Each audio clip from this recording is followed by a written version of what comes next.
নমস্কার। আমি আপনাদের কাছে কিছু কথা বলতে চাই।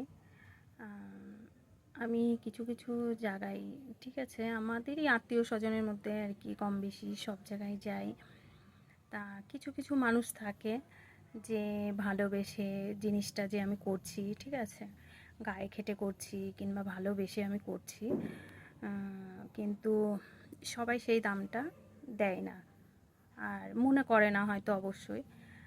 কিন্তু যেটুকুই মন থেকে করি না কেন, ঠিক আছে, সেটা মানে ভালোবাসা জিনিসটা দিয়েই কিন্তু করা হয়। সবসময় তো টাকা পয়সা দিয়ে সব কিছু হয় না।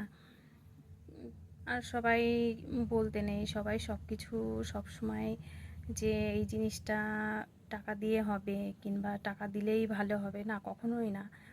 এটা আমার মতন মানে ঘরের, আমাদের মতন ঘরের আর কি।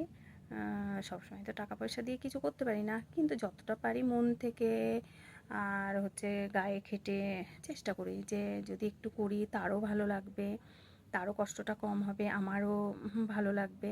এর জন্যে আমি কি করি, করার চেষ্টা করি যে না ঠিক আছে, তার জন্যে একটুখানি করলে আমার এটা অনেক পাওনা। কিন্তু সবাই সব কিছু বোঝে না। যতই আমি চেষ্টা করি না কেন, হয়তো সেটা হয়তো তাদের কাছে সেটা মনে হয় না। কেন, তাদের হয়তো টাকা পয়সা অনেক কিছু থাকতে পারে, এটাই হয়তো তাদের নীতি। কিন্তু আমার নীতি, আমি মনে করি যে গায়ে খাটা আর মন থেকে করাটা এটা হচ্ছে সবথেকে বড় পাওনা। তা আমার মতন যারা আছেন অবশ্যই ভালোবেসে কেউ যদি ডাকে, অবশ্যই যাবেন, মন থেকে করবেন, গায়ে খেটে করবেন। কিন্তু যারা সম্মান দেবে অবশ্যই তাদের কাছে গিয়ে করাটা অনেক ভালো। আর যারা সম্মান দেবে না, সবসময় টাকা পয়সা দিয়ে দেখবে, আমি মনে করি সেই সব বাড়িতে না যাওয়াটাই ঠিক আছে। নমস্কার।